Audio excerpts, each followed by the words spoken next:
sidekick, Davi, and today I am talking about If There's No Tomorrow by Jennifer Armentrout. Now, I believe this book came out in September. I got my hands on it in October, but I didn't get a chance to read it until towards the end of November.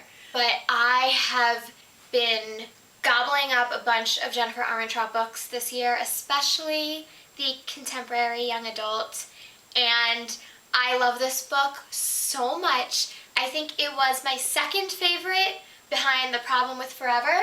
I gave it 5 stars. I loved it. I loved it, loved it, loved it, loved it, loved it. If you don't know, this book is about a girl named Lena who is in love with her best friend, but he does not seem to feel the same way.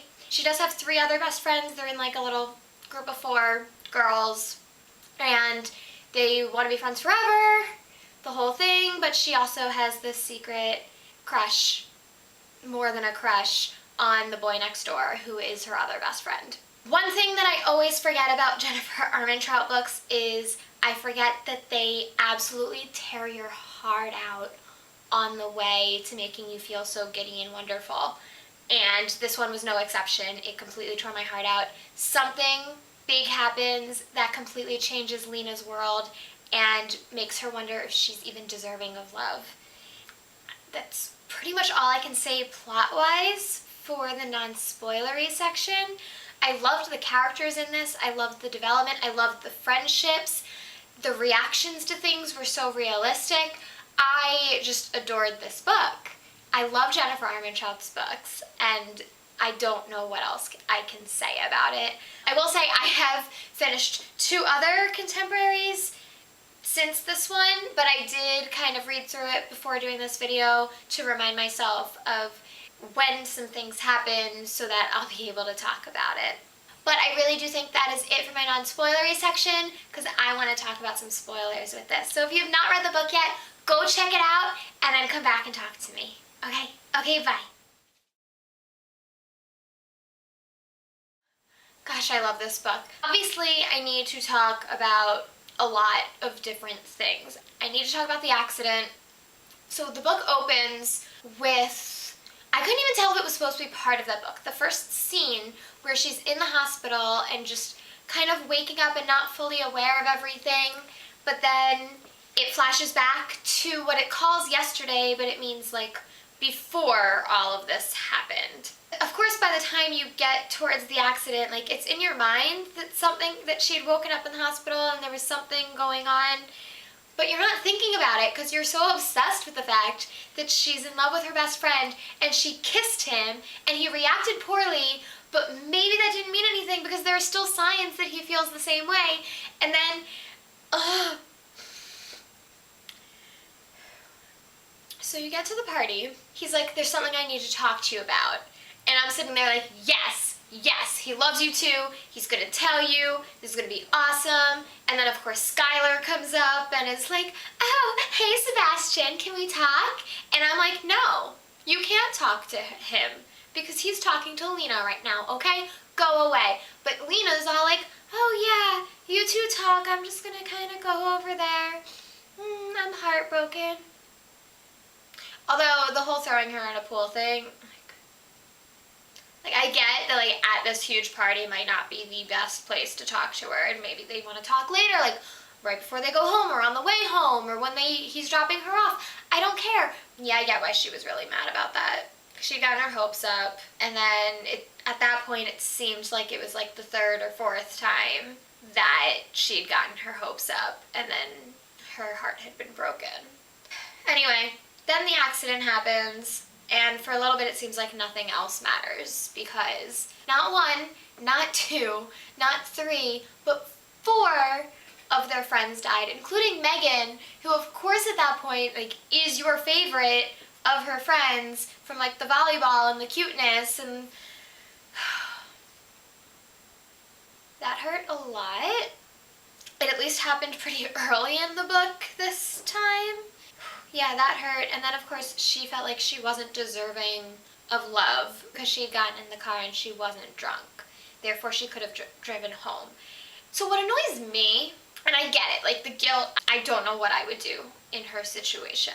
But she actually did try fairly hard to get them to make a better choice. Like, she asked 3 or 4 times if they were sure it was okay. She even did say maybe I should drive, but everybody was like, no, you're being ridiculous. Just get in the car, let's go. Which, fine.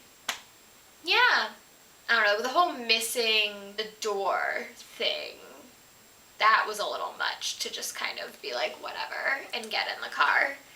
But, I don't know, that hurt. And then she was ignoring everybody's messages, didn't want to see anybody, which I get, but it was hard to read.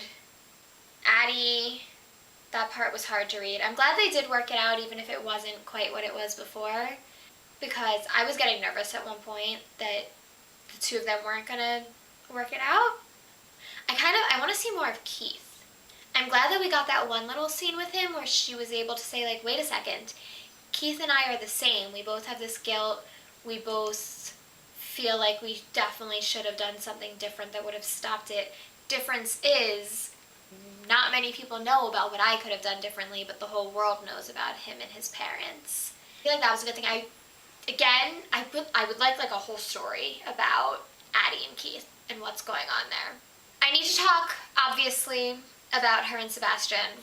I really liked the development there. The fact that they were both in love with each other for years, and neither one of them was willing to say anything or do anything about it because they were both terrified that it was unrequited and they would ruin this amazing friendship that they have.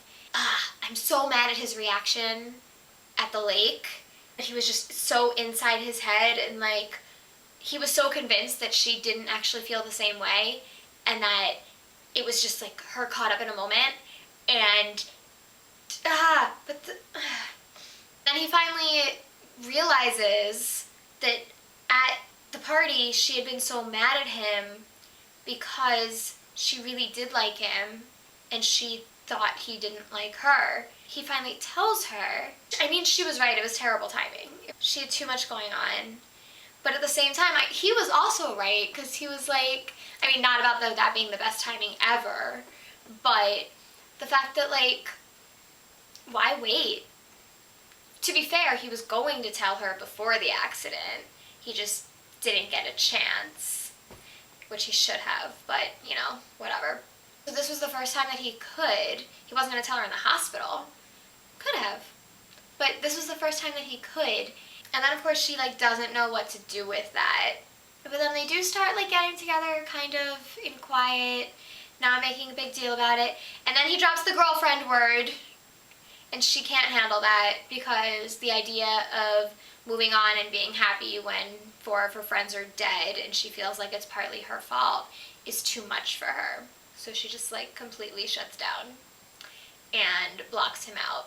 And then, of course, she thinks that he's back with Skylar, which was just stupid. But the tent scene was really cute.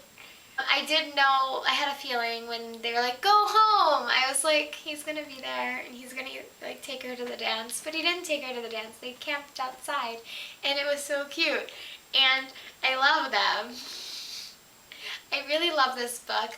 Unfortunately, like I said, I did finish it over a week ago now, and I've read 2 other books since then, so I don't remember as much as I should when I'm doing these videos. I need to talk about her dad, obviously. So I did know immediately when she started ignoring calls that it was going to be her father that she was ignoring, but I didn't know why.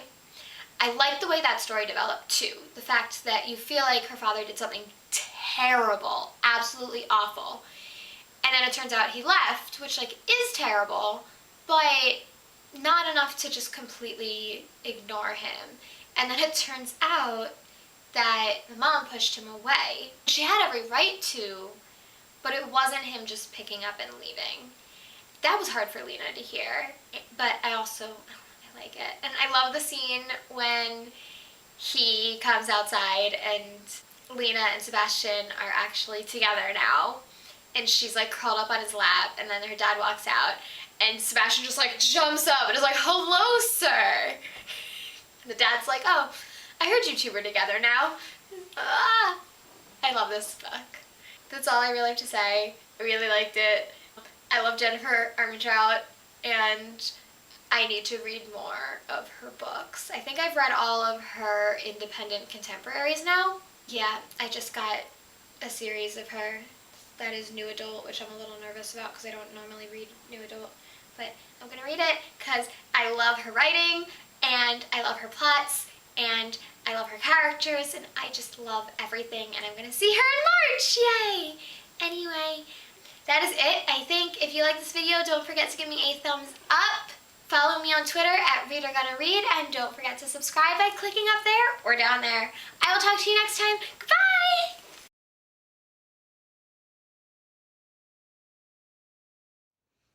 Hey, Ellie and Dobby here. Like the video? Come subscribe. Do it right now. Click it.